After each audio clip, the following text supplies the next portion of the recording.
Nós vamos hoje focar no tema das gorjetas, que é um assunto extremamente relevante para os bares e restaurantes, inclusive porque essa discussão nós não temos em outros segmentos da atividade econômica. É uma especificidade de bares e restaurantes e ganha relevância porque há até uma discussão sobre a validade das leis que regem isso, por conta de um imbróglio jurídico que ocorreu em 2017.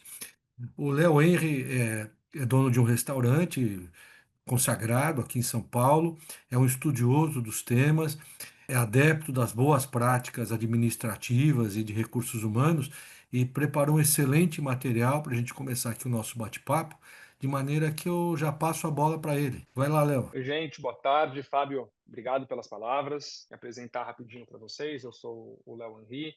Eu sou do restaurante La Casserole, do Infini Bar. Não sei se alguém conhece, mas eles ficam inclusive aqui no mesmo espaço, aqui no centro de São Paulo.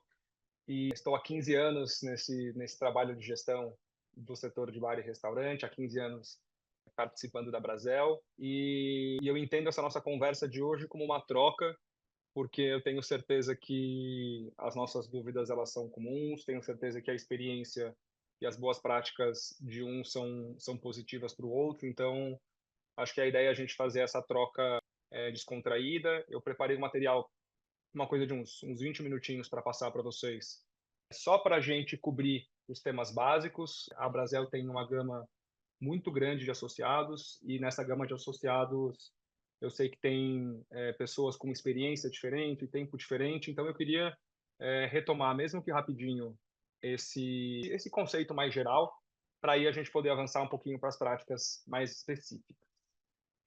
Quem tiver dúvidas já podem deixar no chat, a gente vai acompanhando e depois a gente, tendo um tempinho, a gente abre para bater um papo.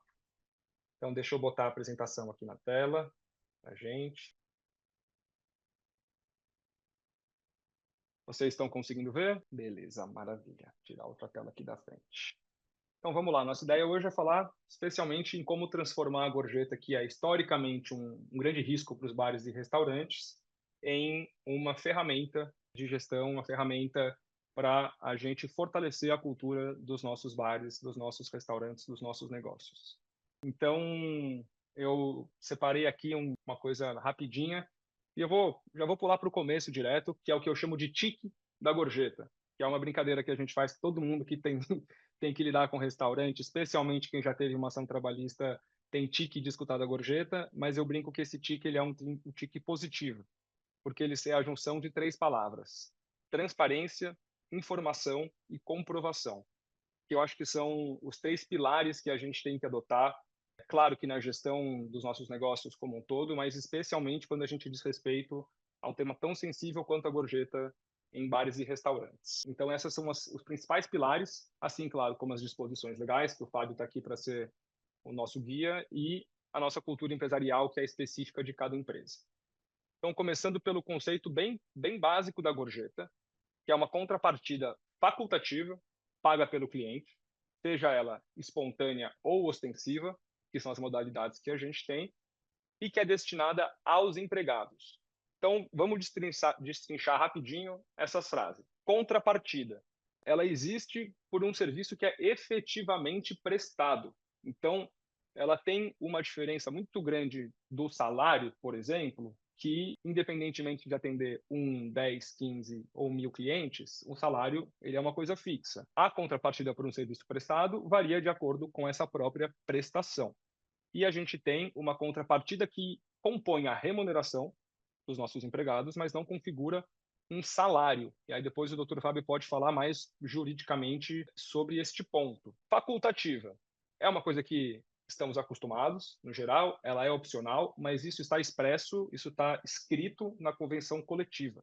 Então, aqui em São Paulo, na base do Sintoresp, na base abrangida pela nossa convenção, nenhum cliente pode ser obrigado a pagar, independentemente de você sugerir isso na nota de consumo ou não.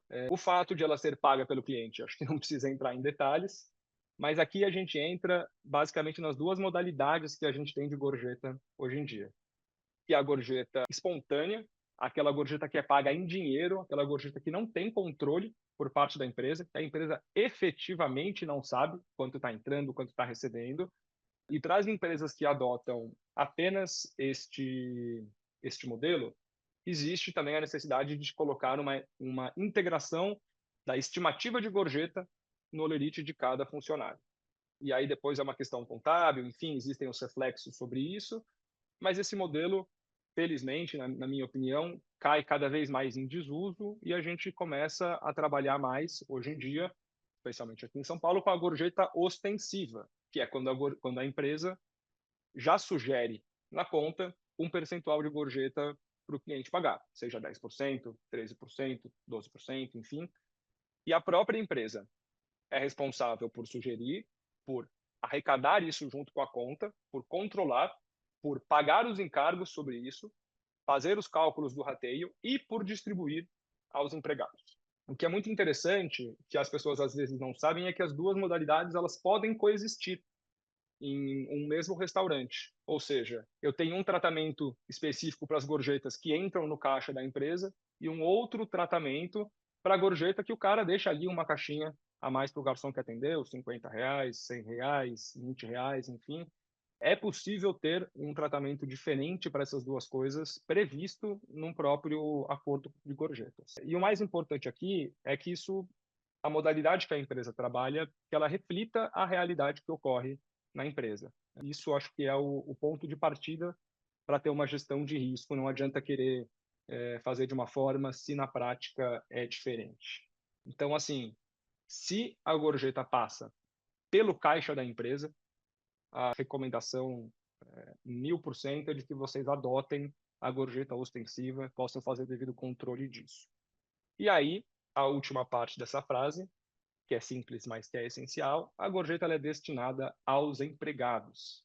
A empresa pode fazer essa gestão, este meio campo, mas o valor tem que ser integralmente destinado aos empregados. Aí alguém vai falar, Léo, mas, poxa, aqui a gente sempre descontou quando o funcionário falta.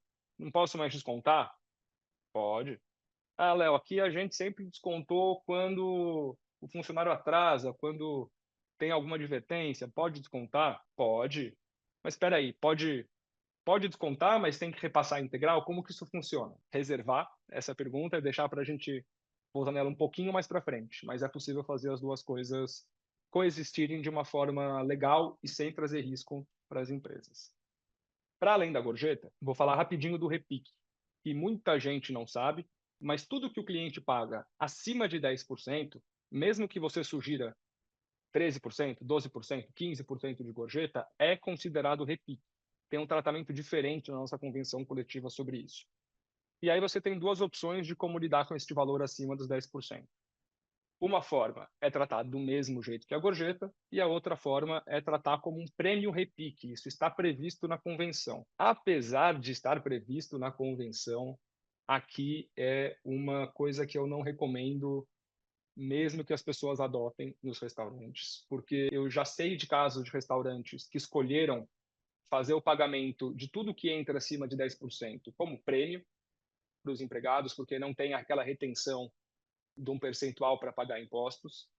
E as empresas que eu sei que adotaram isso, depois de 2 anos, 3 anos, com a enxurrada de ações trabalhistas, decidiram abdicar disso e tratar tudo apenas como gorjeta, tudo com a retenção prevista de encargos, tudo em holerite. Então, se alguém for ler a convenção, essa possibilidade existe, mas eu efetivamente não recomendo que isso seja feito, apesar de representar um ganho ali de 8 a 10% a mais do valor líquido que os empregados que participam do rateio recebem. Então, acho que conceitualmente isso é o principal. E acho que vale a gente dedicar mais tempo aqui para a gorjeta ostensiva, que é o que vem sendo adotado por todos os restaurantes que realmente recebem em algum momento essa gorjeta no próprio caixa para depois distribuir. Ao deixar isso formalizado com as boas práticas, a gente tem uma redução imensa dos riscos trabalhistas, desde que, claro, né, seja feito corretamente, os reflexos sejam todos pagos.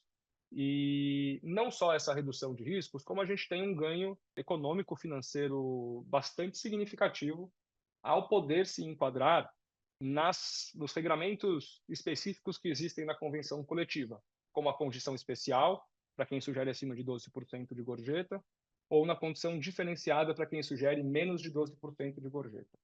Eu imagino que a maioria que saiba, mas se por acaso alguém não souber, essas condições permitem um piso salarial reduzido, permitem pagamento de horas extras em percentuais reduzidos, adicional noturno, enfim, permitem uma lista inteira de benesses para as empresas que adotam a gorjeta regulamentada em Olerite. E também, para além disso, ao ter isso super bem organizado na sua empresa, você consegue fazer dela uma forma de motivar, de controlar e de refletir a cultura empresarial com todo mundo. E agora a gente vai falar um pouquinho de como fazer isso na prática. A base do que existe no funcionamento de gorjeta num restaurante ou num bar é um regulamento interno específico de gorjetas, que eu recomendo fortemente que todo mundo tenha, independentemente do número de empregados, independentemente de ser simples, de ser presumido. É um documento que serve de base para tudo que você vai fazer depois com a gorjeta. Então, quanto que você vai sugerir de gorjeta? 10%? 13%? Um valor no almoço, um valor no jantar, por serem serviços diferentes? Qual o percentual que é retido? 20% no simples? 33% no presumido? Esses percentuais, lembrando, se alguém não souber, são os valores que a empresa tem que reter do total arrecadado de gorjetas para poderem fazer frente aos encargos que existem em relação a esses pagamentos. O que vai ser feito com o repique? Por exemplo, vai diferenciar o que recebe em dinheiro? Casas que têm mais de uma operação, operações diferentes na mesma empresa, mesmo CNPJ, mesmo endereço, como que isso vai ser dividido? Como que vai ser feita a fiscalização dos empregados em relação à empresa? Ou seja, como que eles fiscalizam se o rateio está em dia? Porque isso também é uma questão muito importante e a gente vai falar na sequência. E acho que talvez a parte mais importante, definir qual que é o formato deste rateio. Ou seja, é um formato igualitário, todo mundo recebe a mesma coisa, ou direto, a pessoa que vendeu recebe sobre isso? Qual que é o percentual de cada setor? Qual que é a pontuação de cada cargo? Qual que é o período que vai ser feita essa apuração? É quinzenal, semanal, do dia 20 ao dia 20, enfim? Como é que vão ser os descontos em ausências? Como é que vão ser descontos e eventuais perdas de pontos por motivos pré-acordados? E a gente vai falar um pouquinho mais desses descontos agora. Mas é um documento que é essencial para a gente poder começar a trabalhar com a gorjeta, porque a gente sempre tem que ter essa consciência de que a gente faz a gestão de um dinheiro que não é nosso, né? De um dinheiro que não nos pertence no fim das contas. E aproveitando esse gancho aqui dos descontos que a gente falou, eu acho que esse é um dos temas, pelo menos no que eu vejo dos grupos da Brasel, que a gente tem mais dúvidas. Ah, posso descontar quebra na gorjeta? Sempre descontei. Como é que eu posso fazer hoje em dia? Posso descontar a pessoa que tomou uma advertência, a gorjeta? E aí eu devolvo primeiro com uma pergunta, né? Que é, já que a gorjeta é uma verba da própria equipe e não da empresa, como que a própria equipe quer distribuir isso para garantir que ela receba cada vez mais gorjeta no longo prazo e que ela tenha uma equipe cada vez mais comprometida no longo prazo? Porque esse é um interesse que, tudo bem, é da empresa, mas ele é compartilhado com toda a equipe, né? Porque uma pessoa que atrasa vai sobrecarregar um colega, a pessoa que falta vai sobrecarregar o colega, vai prejudicar a venda. Um equipamento mal utilizado que quebra também prejudica a produção, prejudica a venda. Então, o que eu acho muito interessante da gente pegar disso para a gente e para reforçar a nossa cultura nas nossas empresas é que, no fim das contas, o objetivo da equipe de arrecadar cada vez mais com a gorjeta, ele está completamente alinhado com o objetivo da empresa de também vender cada vez mais e ter um cliente cada vez mais satisfeito. Então, vou citar para vocês aqui um caso real, específico, que eu sei de duas vezes que isso aconteceu em duas empresas distintas, para quem eu já prestei consultoria, que a própria equipe pediu para constar neste regulamento de gorjeta que quem estava com atestado e não compareceu não participasse do rateio, ou seja, tivesse um desconto proporcional aos dias que não trabalhou. Porque a própria equipe estava dizendo, bom, a gente precisa trabalhar mais, a gente vende menos com uma pessoa a menos e a gente não acha certo que essa pessoa receba a mesma coisa que todo mundo mesmo estando de atestado. Então, eu sei de 2 empresas que fizeram isso por empresas distintas.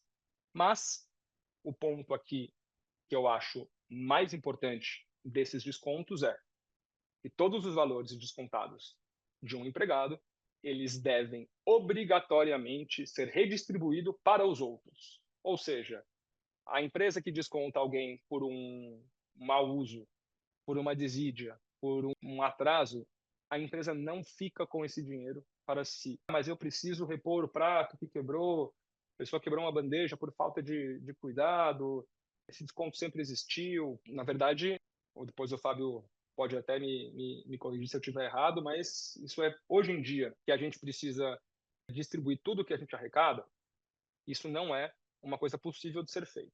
E mais do que isso, apesar de ser entre aspas, um caixa a menos que fica na empresa, os ganhos que a gente tem de cultura, quando a gente redistribui para os outros o que é descontado de um empregado, eles são enormes. Porque o empregado para de olhar para a empresa, para o contratante, como alguém que quer fazer um desconto para ter uma vantagem própria, mas sim como alguém que está fazendo um desconto para compensar toda a equipe, para um desconto por um motivo de justiça, por um motivo de uma ação correta. Então, você começa a ficar muito mais do mesmo lado da equipe do que de lados opostos. E eu acho que isso, para a formação de cultura no médio prazo de empresas, é um dos principais pontos que a gente tem que estar atento.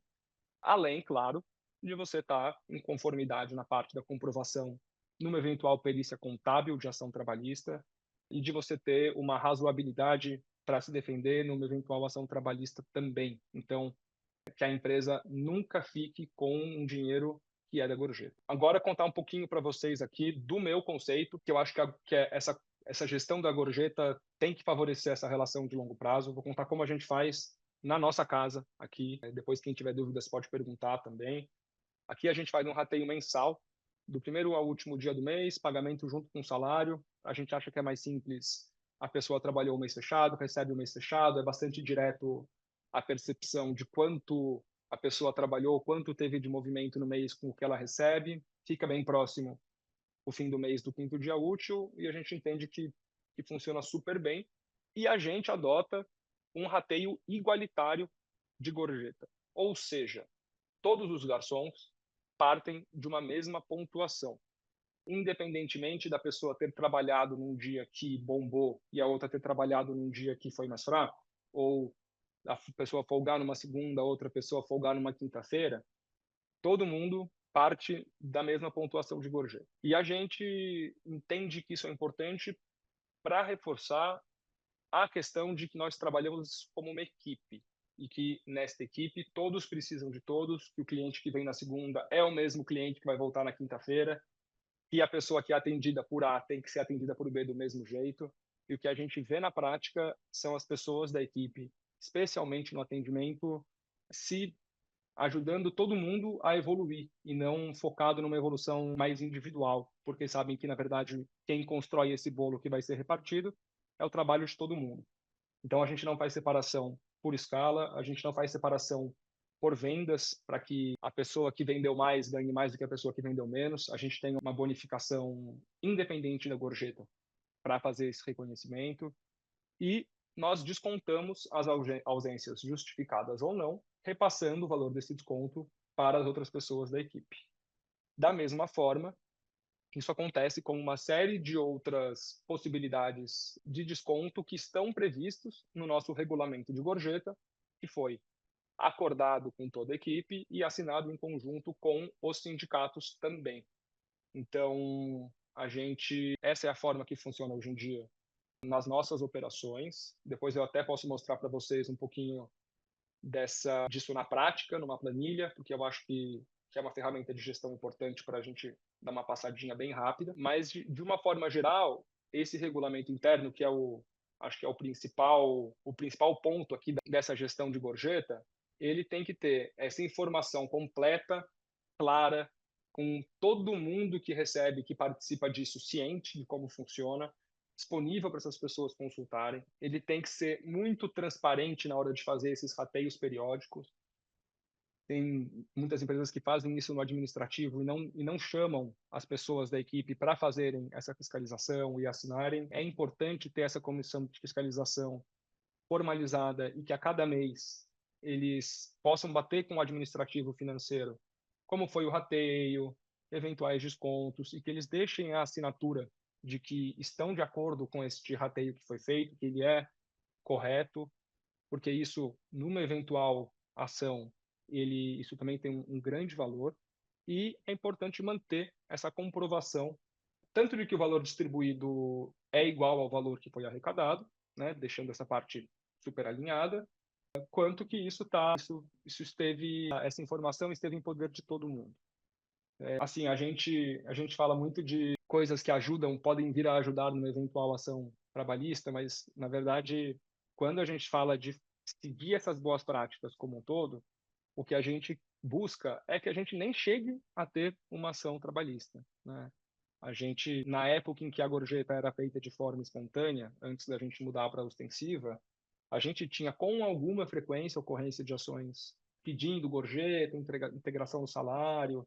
A partir do momento em que a gente começou a fazer isso de uma forma estruturada e chamou a equipe para estar do nosso lado na hora de fazer isso também, a gente nunca mais teve nenhuma reclamação, nada nesse sentido, ninguém tem questionamento, as pessoas entendem que isso é feito de uma forma correta e isso favorece muito o clima organizacional como um todo. Alguns detalhes muito pontuais, assim, coisas precisas. Importante nesses cargos, na tabela de gorjeta de cada empresa, que os cargos iguais não tenham pontuações diferentes, então que um cozinheiro e outro cozinheiro não tenham pontuações diferentes, especialmente agora com a lei de isonomia salarial, a questão de igualdade salarial de gênero, isso não pode acontecer. Que vocês possam oferecer para a equipe de vocês um comparativo de quanto tem sido a pontuação, essa pontuação histórica, é bacana para a equipe ter, porque isso evita comparações e conclusões que seriam feitas por conta própria de um jeito mais ali da fofoca, às escuras, com informações erradas. A comissão de fiscalização a gente já falou. Uma coisa legal também, para ser pensada como ferramenta, ter a gorjeta como referência para bonificações de desempenho. Então, teve lugares em que eu dei consultoria que adotaram, por exemplo, que se 99% das mesas pagarem a gorjeta sugerida ou mais, e a avaliação de qualidade no período for acima de 4,5 de 5, é dado um percentual a mais sobre a gorjeta como bonificação por desempenho para a equipe. Enfim, é uma possibilidade para ser pensada. E aí a gente entra em dois temas também bem importantes de gorjeta, que é o 13º. Muitas empresas optam por adiantar o valor do 13º sobre a gorjeta para os seus empregados. Então, a pessoa recebeu ali a cada mês R$ 1.000, R$ 1.200 por mês, vamos supor, teria para receber de 13º mais R$ 1.200, que a empresa tem que lembrar de fazer essa provisão para ter esse valor no fim do ano, né? Não ser pego de surpresa. Tem empresas que decidem já adiantar R$ 100 por mês, né? Ou seja, adiantar ali 8% do valor da gorjeta, para não ter este passivo para o fim do ano e para as pessoas perceberem uma remuneração mensal um pouquinho maior. No nosso caso, a nossa equipe não quer. É uma das poucas equipes que eu sei que não quer esse adiantamento mensal, eles preferem receber no fim do ano um valor um pouco maior, então a gente não faz, mas é algo bem legal para vocês conversarem com a equipe e às vezes pode ser um fator que ajuda a reter uma mão de obra de uma forma mais eficiente, porque o ganho mensal da pessoa é maior quando ela compara com outras opções ali de trabalho, acaba sendo mais atrativo. Então, isso é uma ferramenta legal que vocês têm em mão para aumentar essa remuneração. E existe as férias também, que tem que ser feita uma programação bacana, porque quando a pessoa sai de férias, também é devido para ela a média de gorjetas que ela recebe. Aí, acho que depois eu vou pedir para o Dr. Fábio, se puder dar uma palavrinha sobre isso, Fábio, as formas de fazer essa parte nas férias. Eu sei que tem várias empresas que adotam modelos diferentes. Algumas não pagam isso, não pagam a média de férias, mas pagam o que seria a gorjeta do mês. Outras pagam a média de férias e depois, se tem alguma diferença para a gorjeta do mês, completam. Enfim, se puder falar um pouquinho depois disso, Fábio, te agradeço. Mas, basicamente, do geral, da gorjeta, eu acho que é isso. Eu tenho mais só uns 2 slides aqui, 2, 3 slides para passar para vocês sobre o cálculo dessa gorjeta, uma coisa bem geral, bem rápida também, só para todo mundo entender o básico. E vou até dar uma dica aqui que tem uma possibilidade aqui de um entendimento sobre a convenção coletiva que pode ser bastante significativa para algumas empresas. Vamos falar dela aqui. Então, quais seriam as etapas para a gente calcular essa gorjeta no mês a mês? Então, primeira etapa aqui, contabilizar, obviamente, todo o valor que os clientes concederam a título de gorjeta, seja em cupom fiscal ou notas fiscais. Segundo passo, contabilizar a gorjeta líquida, ou seja, o quanto a empresa recebe de gorjeta, porque a gente sabe que do que a gente vende existe o desconto de taxas de cartão, por exemplo, adquirentes, repasses e afins. Então, existem vários restaurantes que fazem o cálculo do repasse de gorjeta já descontando esses custos financeiros, porque é um dinheiro que a empresa de fato não recebe. Neste caso aqui, dessa diferença entre o que foi pago pelo cliente e o que a empresa recebe, a gente está falando aí no geral de 0,2, 0,3% do faturamento de uma empresa, que a gorjeta é 13%, a gente tem ali, chutando 2% de média de taxa de cartão, então pode ser uma diferença ali de 0,3% no resultado de uma empresa.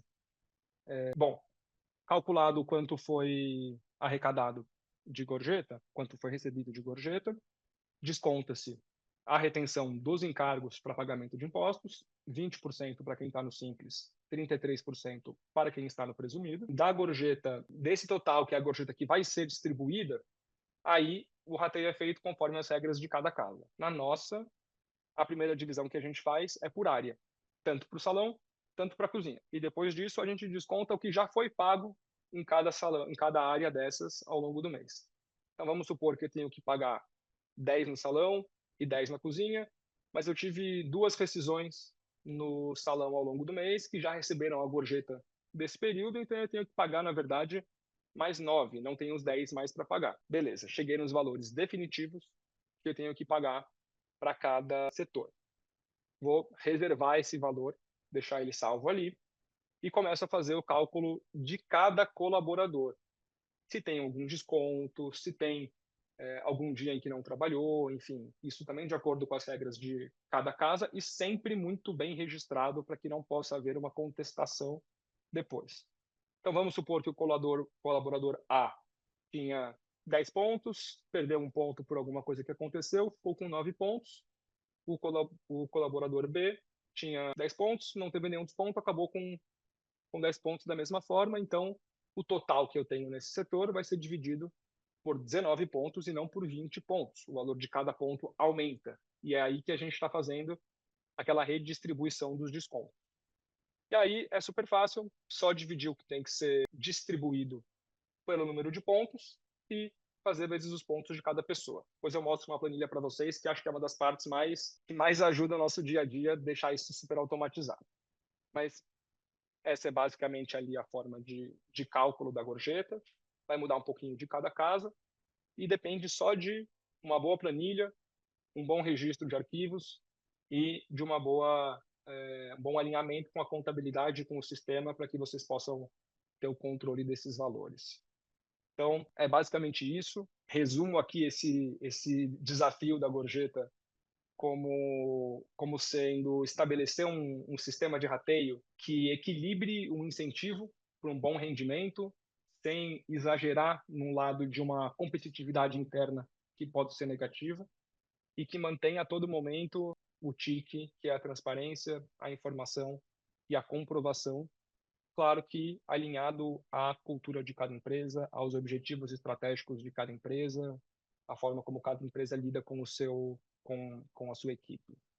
Que basicamente é isso, a gente passou por 615 assuntos em exatamente meia hora aqui. Pode ter ficado um pouquinho rápido em alguns pontos, mas acho que é mais importante a gente ter tempo para conversa do que só essa apresentação. E aí, ao final, nos últimos minutinhos, para quem quiser ver, eu abro aqui uma planilha automatizada de gorjeta para vocês verem como que uma das possibilidades da gente fazer este cálculo. É isso, gente. Muito obrigado. pela exposição bastante didática, completa, praticamente cobre todos os temas que a gente poderia falar, de modo que eu vou pegar o gancho de tudo que ele já falou e vou, num certo sentido, enfatizar para vocês o que eu entendo que são os maiores riscos do tema gorjeta. Como o Léo já mencionou, a gorjeta, a partir da Lei de Gorjetas, que é a Lei 3.419 de 2017, ela passou a ser definida como receita exclusiva dos empregados. Antes não havia uma definição.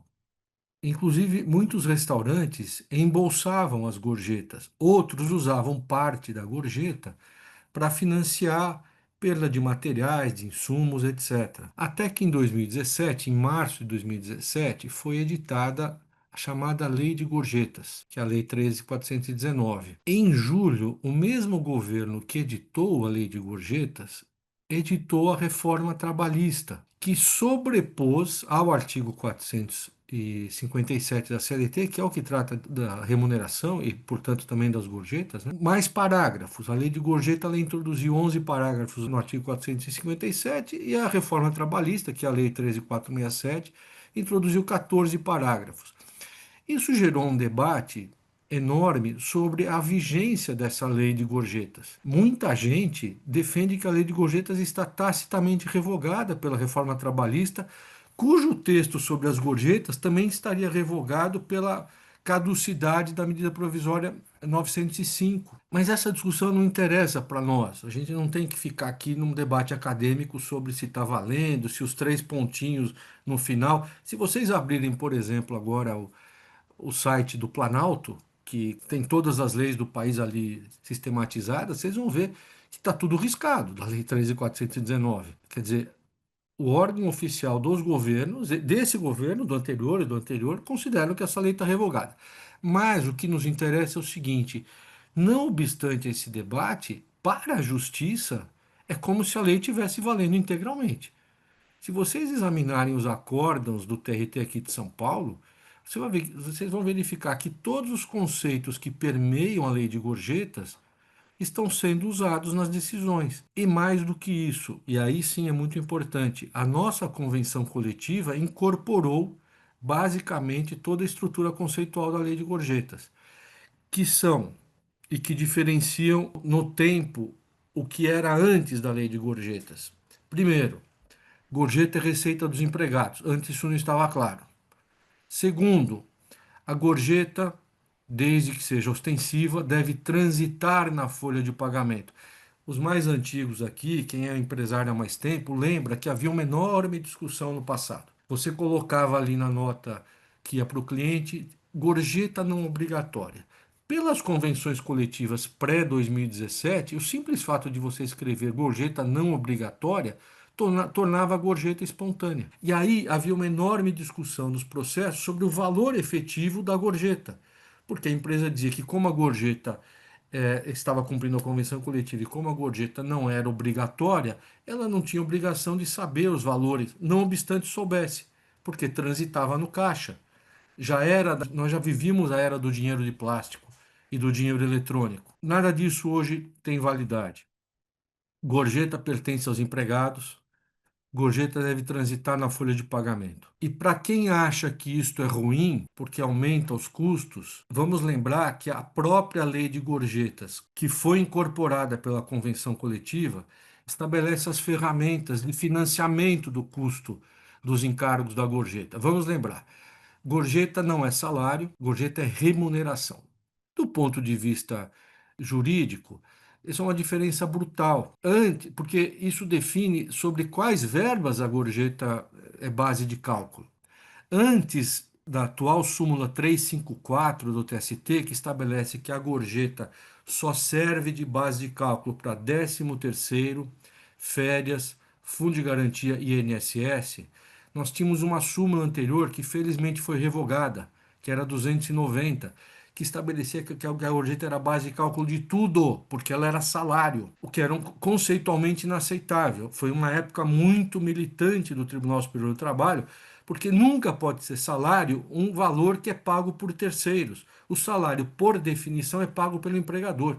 A gorjeta é paga por terceiros. A súmula 290 dizia que a gorjeta era base de cálculo de aviso prévio, de adicional noturno, de DSR, de aviso prévio e de todas as demais verbas. Ou seja, quem perdia uma ação de gorjeta de valor alto tinha buracos, tinha passivos trabalhistas inacreditáveis, muito superiores aos atuais. A súmula 290 foi revogada, foi editada a 354, que está estável, vigora até hoje, não tem questionamento, você não vai achar acórdãos dizendo, olha, não é bem assim, tal. Não existe uma tendência jurisprudencial de revogação, como existem em outros temas, de modo que, gorjeta é receita dos empregados. 2, gorjeta transita na folha de pagamento.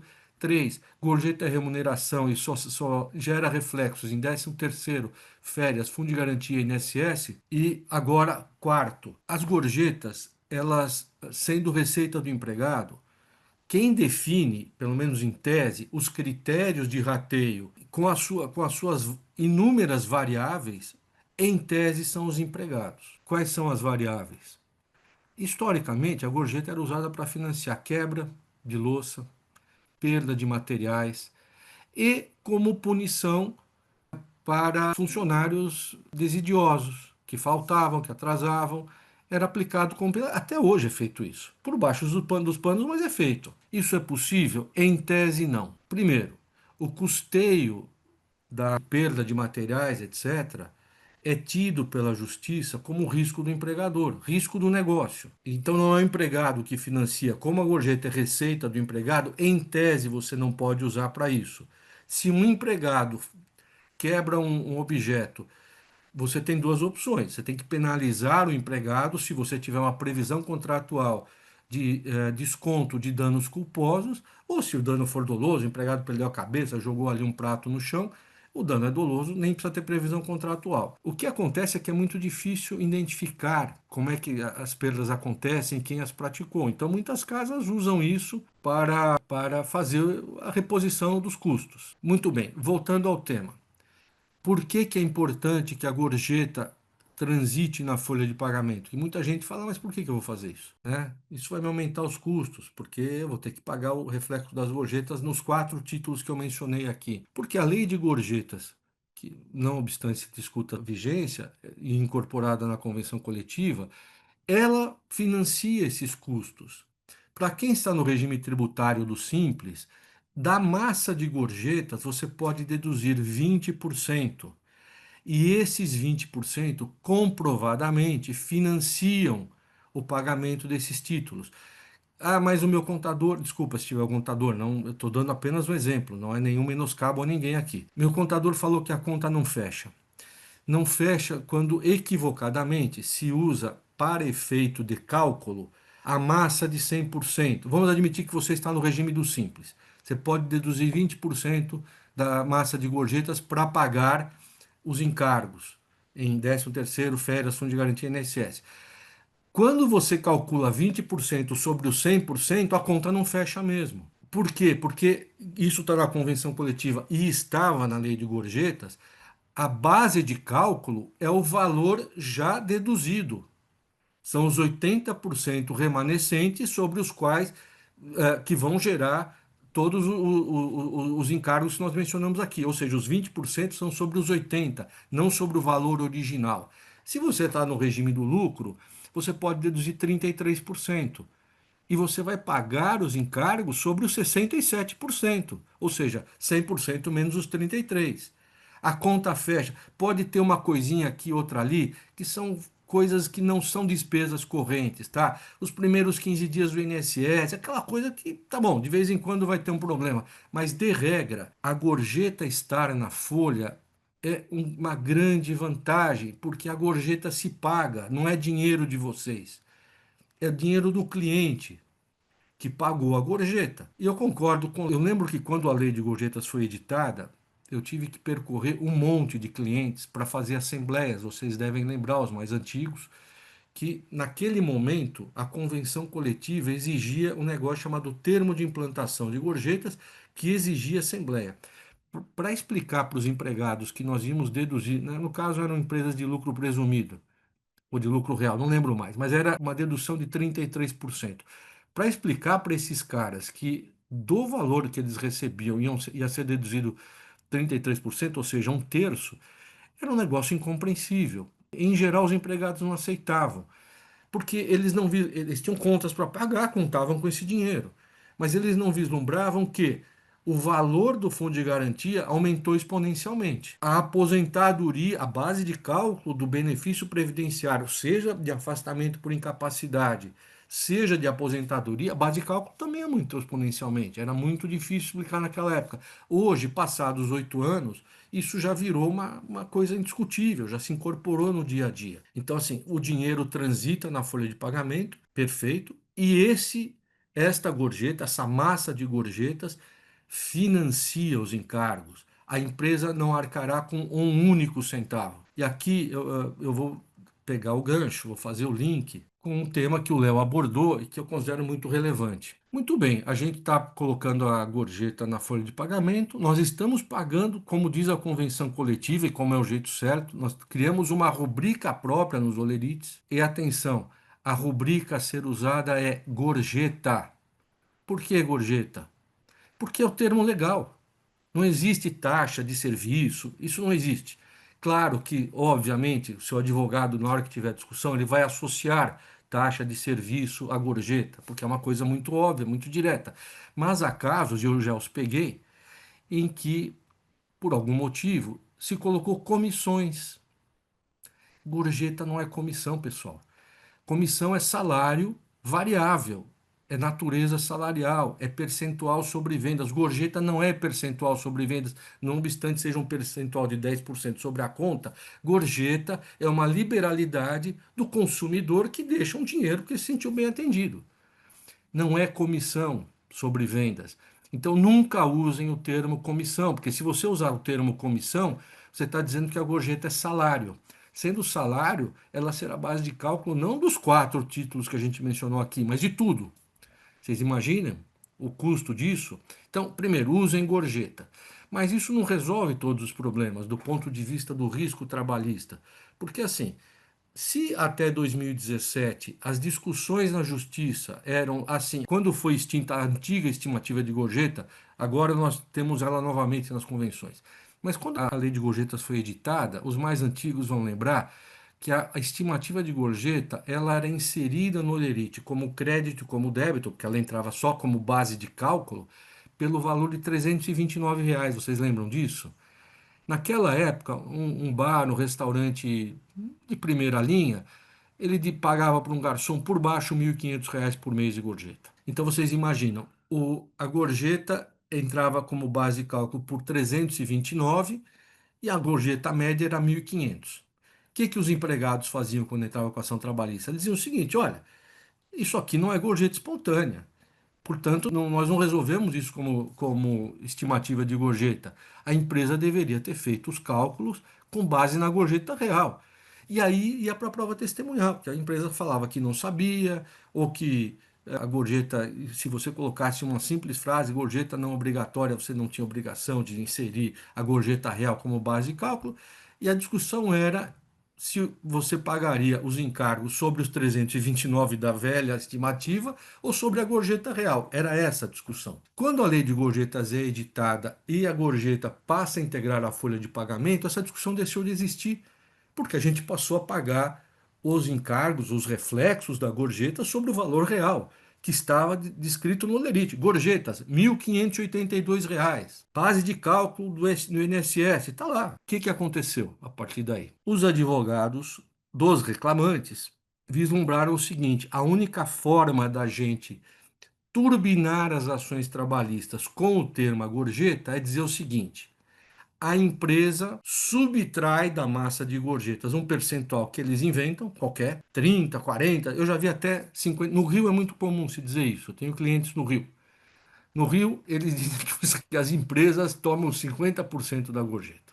Então, parece que combinaram. Então, o que eles dizem? A empresa subtrai uma parte das gorjetas e o que vai para o olerite nada mais é do que um percentual na medida em que a empresa tungou uma parte substancial da gorjeta e não colocou na base de rateio. E aí o que eles pedem? Perícia técnica. Ou pedem a exibição. Vamos dizer, você tem um garçom que trabalhou 3 anos para você. Ele vai pedir 3 anos de notas de consumo. De nota. Vocês imaginam? Façam a conta. Funcionam 25 dias por mês.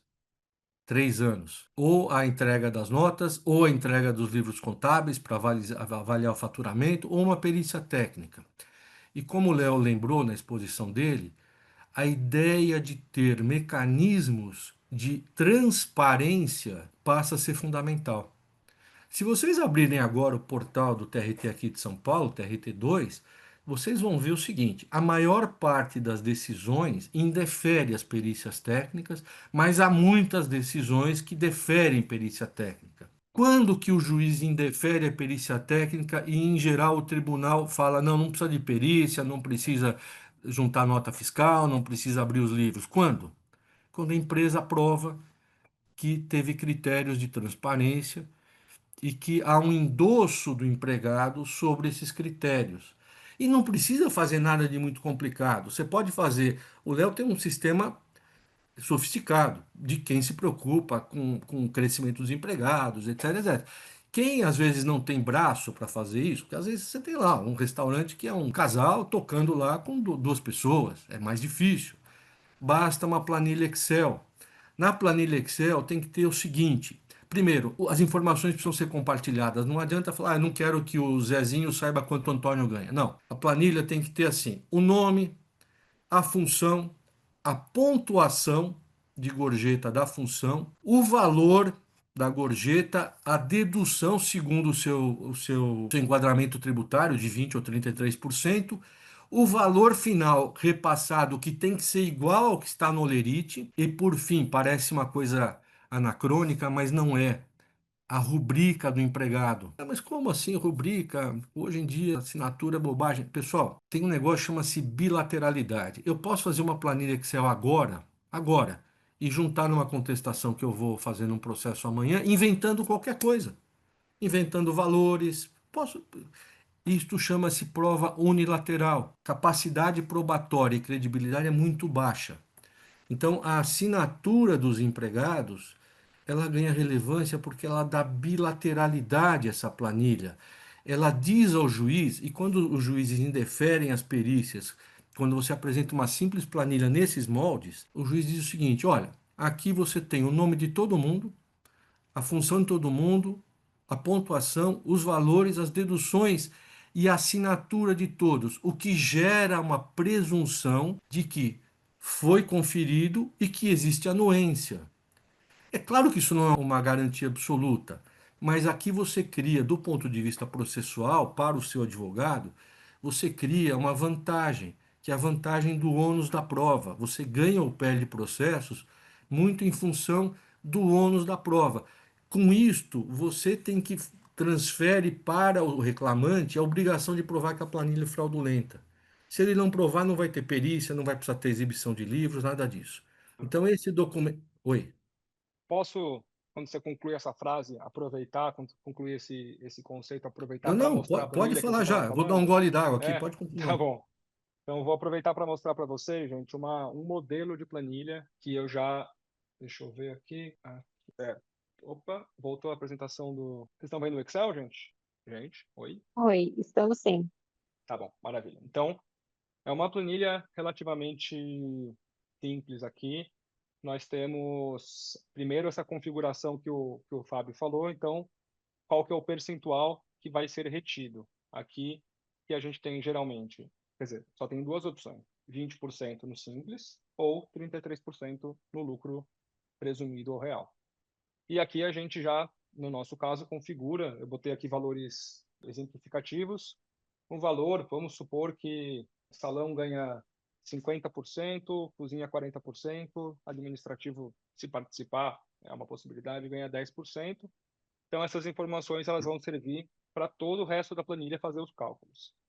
Eu vi que teve gente que perguntou no chat de qual situação existe possibilidade para descontar ponto. De novo, né? Isso, como o Dr. Fábio disse, é uma decisão muito mais da equipe do que da empresa, mas que pode ser conversado conjuntamente, tem que estar nesse documento, mas aqui um exemplo, isso aqui é de um cliente que eu dei consultoria de como é feito, quais são os descontos feitos. Então a gente tem as ausências aqui todas elas, seja de licença, auxílio-doença, licença maternidade, a pessoa não perde pontuação, mas não recebe pelos dias proporcionais.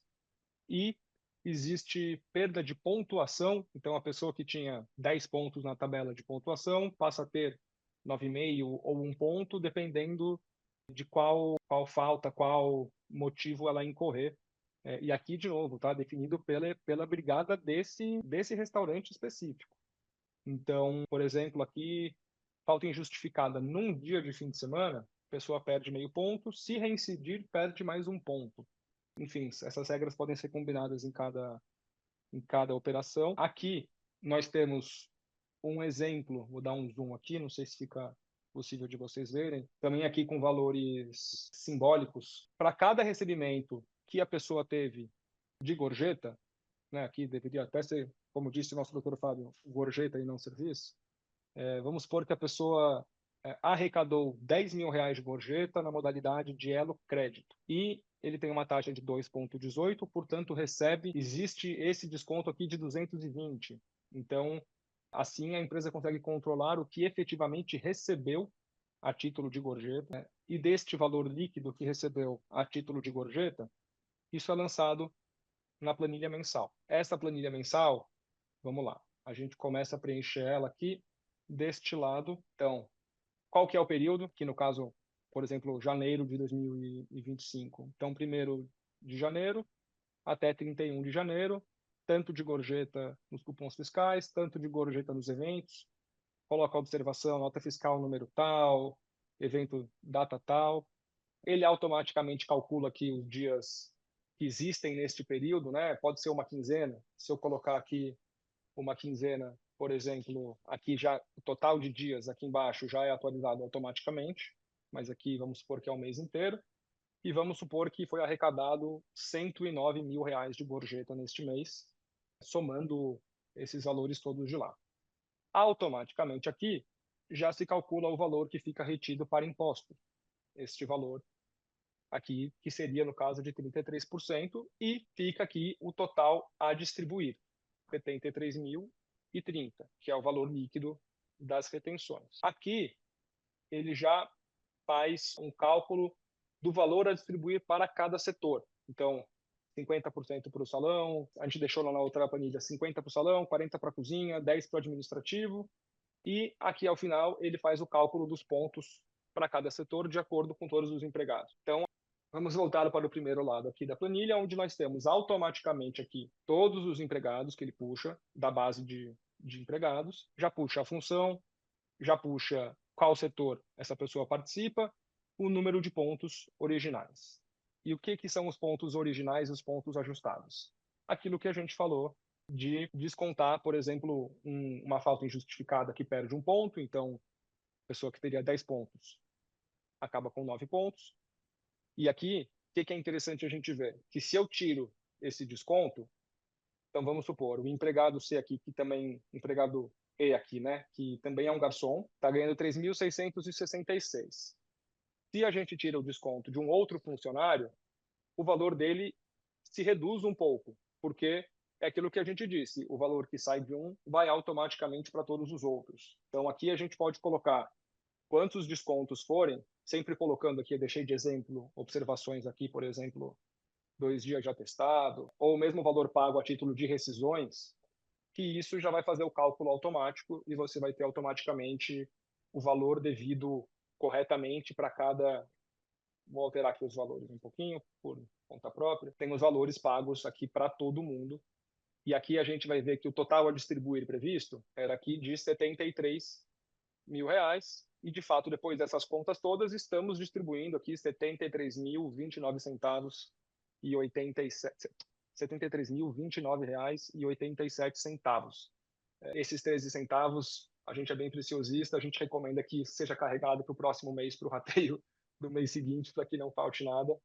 Mas isso automaticamente, assim, depois de configurar uma vez uma planilha como essa, de fazer uma planilha como essa, ou configurar uma planilha dessas, você vai preencher a cada mês só os descontos, só o valor arrecadado no mês, e você vai ter esse cálculo feito automaticamente. Então, minha recomendação, especialmente ali para os cenários que o Fábio disse, que às vezes é um casal gerenciando com compra, cozinha, comercial, administrativo, manutenção, todos os assuntos que a gente tem para cuidar, nesses cenários fica mais importante ainda que essas ferramentas de vocês sejam automatizadas na medida do possível para evitar esse trabalho, para evitar erros. E no fim das contas, só pegar esses valores aqui, pedir para imprimir e pedir para os funcionários assinarem. Fica super fácil, super prático. E aqui nessa planilha existe também uma planilha de controle geral dessa média de gorjeta, que ele puxaria aqui mês a mês, o quanto foi distribuído para cada um. Se a gente marca aqui uma rescisão de um empregado, ele já sai do rateio do mês seguinte. Se tem um funcionário novo, ele já entra no rateio do próximo mês. Então, é o tipo de questão que eu recomendo, como a gente tem cada dia mais assuntos para cuidar, e eu me enquadro 100% nesse cenário de uma gestão familiar de uma empresa já de médio porte, de 3 operações diferentes, enfim, de forma alguma a gente teria conta disso tudo sem essas possibilidades de automatizar. Fábio, desculpa te interromper, tomei um pouquinho mais de tempo do que eu imaginava, mas Imagina. achei que era um bom gancho. Pessoal, vocês viram o nível de segurança jurídica que uma planilha desse tipo dará para vocês. E aqui eu vou pegar um gancho, porque eu falei lá atrás, e vale, é correto, que, por exemplo, a gorjeta é receita dos empregados. Então, o empregador não pode unilateralmente, discricionariamente, tomar dinheiro. Tem gente que faz isso, mas façam bem feito se fizerem. Mas os empregados podem, por exemplo, estabelecer critérios eles próprios para penalizar faltas. Por exemplo, só estou dando um exemplo. Os empregados podem achar que o empregado que falte injustificadamente está sobrecarregando os demais e pode perder a gorjeta naquele dia. Isto é perfeitamente legítimo, se for decidido pelos empregados. Portanto, eu considero razoável, desejável, que haja um regimento mínimo, não precisa ser nada de muito sofisticado, estabelecendo quais são os critérios para o rateio, os critérios para desconto, o que se faz com os descontos. Como o Léo bem lembrou, o desconto que é feito do empregado não vai para o caixa da empresa. Ele entra para o caixa geral para ser rateado entre os demais. Agora tem um problema adicional. Por isso que a convenção coletiva diz o seguinte, que os critérios serão definidos pelos empregados ou, na falta deles, pelos usos e costumes da casa. E por que se fala em usos e costumes da casa? Para evitar a instabilidade. Vamos admitir o seguinte: você tem no seu restaurante 10 empregados, aí você tem ali um problema operacional qualquer, você é obrigado a mandar embora 4 e daqui a pouco você se recupera e contrata mais 4. Vamos admitir que esses 4 são pessoas experientes e têm assim uma personalidade, digamos, mais dominante e fala: olha, não concordo com os critérios, vamos rediscutir e decide o seguinte: cozinha não recebe mais gorjeta. Em tese, isso é possível.